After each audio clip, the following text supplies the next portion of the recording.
Okay. Oh, I've come across a guy that works at Stocks, and he's a chef. He's some kind of chef, and he's fishing every night. The guy is. His name's Sam. He's on a temporary contract, I think, 6 months, but it's his second season, I think, here. Oh, was he? But we keep meeting him down on the Massaline, where he's catching squid and mackerel and bream, and I think he sort of shifts a lot of it to the hotel, which is fine, you know. Yeah. They'll buy it. It's obviously perfectly legal to do that, but he seems very knowledgeable about where to get which species, and Sam certainly helped us a lot. Yeah. You know, like we got down on Massaline, he said, "You've got to aim at those buoys near those chains," and he said the black bream seemed to be sort of congregating around there over low. And sure enough, every cast we were hooking black bream. So he does know his stuff. Yeah. But yeah, it's for us. I mean, we wanted to do a lot of lure fishing this week, just to be trying with, you know, little sort of plastic lures for bass and things like that. But we haven't had time. We've just been bait fishing the whole time, and it's. No, I used to like fishing with lures. Yeah, it's nice to be able to also walk around with a light rod and reel. Yeah. And not have all this gear to carry, which is. Do you know what? I've never been a very good rod person. It's all by hand. Yeah, yeah. You know. Well, that's where the way it would have been. You know, at that time, I think long lines. I mean, as I said to you, my great grandfather up in Orkney, you know, they'd be laying long lines. Yeah. And that's the way they fish, and they'd be getting, you know, halibut, cod, pollock, coalfish, ling, all those sorts of things would be their regular catches, and you know, it would sustain them, you know. And I think one of the things which people kind of overlook is they sort of say to you now that, oh, butter's terribly unhealthy.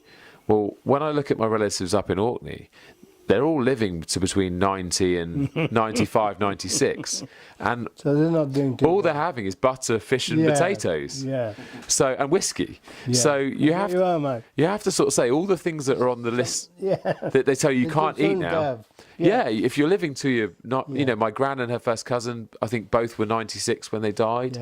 Yeah. And there's something in it, but I think probably the current theme there is when you live somewhere that's traditional and hard work's required, you're more likely to live a long time and keep your faculties about you if you keep busy. Yeah.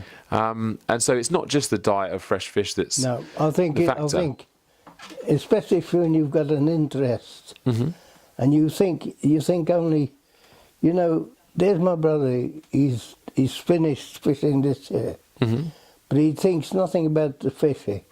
He's got no interest. Yeah. Got no interest in the garden. Yeah. He's got no interest. It's all only fishing. Yeah. Whereas I've got interest in the garden. You know, people are different. They are, and they're so reliant on the television to keep them entertained, or now computers more so. That's it, mate. And the problem is, while you're doing all of those things, you haven't got blood pumping around your body. No. You're not burning calories. You're not exercising. And really, just like a tractor or a car, you know, if you don't use them much, they seize up. That's it. And you know, they stop working eventually. And I think that's a really sort of the main theme, and why we were keen to talk to you, because, you know, one of the things, obviously, we heard your age immediately, and I immediately said, you know, well, you know, is Baz okay to talk and things like. Well, you just don't know. I mean, I think, and the lady called Fiona, who's been next to us in a hut as well, she's got a lovely little dog called Rusty, and I think her mother lived on the island for a long time, and she's been back and forth. But she said, "Oh, we must talk to you." You haven't been to the Seigneurie? No. We've been down to. Ben went up to the north of the island, didn't you? I've been to Havre-Goselin. Havre-Goselin, so Ben went there. I've been sort of down to, you know, Island Hall, had a little look around at the churchyard and things. I was meaning to walk down to the observatory.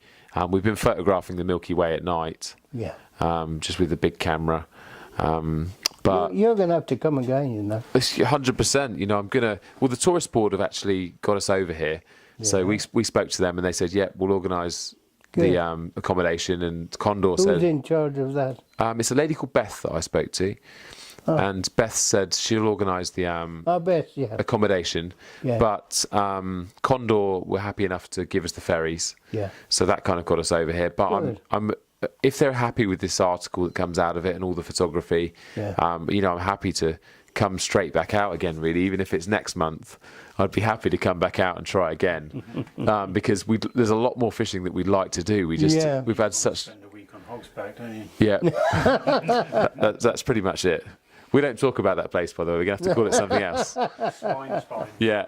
So Yeah. we kind of I'd love to get back out here and do another week. And I actually know there's so many of my friends who would give their eye teeth to come somewhere like this and try and have a go, because it really is fantastic, Baz. It's a wonderful place, and you're actually in a lovely property as well. It's one of the nicest ones, isn't it, with the stone outside? I love this. Oh, yes, yeah. This granite, was it quarried on the island or one of the other Channel Islands? Yes, it was.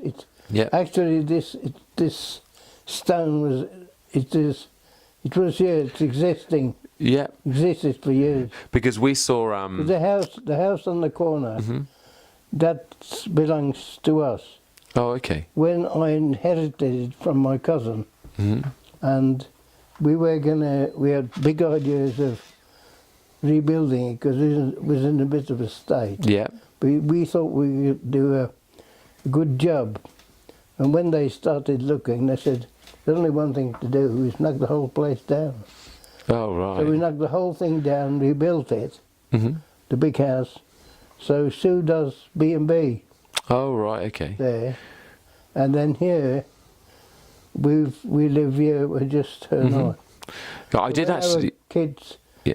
come. We got 2 big rooms upstairs. Oh, okay. So our children, that was our son who got killed in a road accident Oh, on the mainland 7 somewhere. years ago. Yeah. Oh dear. So they had 3 children and his wife. So his wife's sort of palled up with a new bloke. But he's very nice, and They've got to, haven't they? Because it's just for the children and everything. It The 3 functions boys- much better. yeah, well, that's the boys going. One's going to Bristol, and Will the boys still come over here and things Oh, and yeah, see? Yeah. yeah. That's great. yeah, and they come in. They're coming again in October. Have you got them into fishing yet? Well, not really. They come I over. would have liked to have been 10 years younger. Yeah. I'm not surprised. Yeah. But yeah, it is a wonderful place, and I think, it's very. There's something about it, you know. Yeah, no, it's beautiful, and So we got one daughter Mhm. who lives down the little place, Zoe, her name. Okay. You probably she's in and out of Vollet Oh, okay. with a little boy.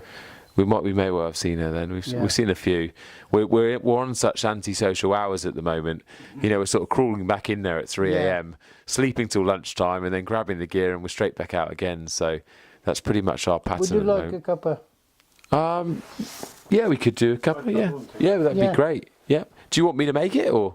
I don't mind. Yeah, I'll go for it if I can find the stuff. Hang on, I'll just switch the camera off.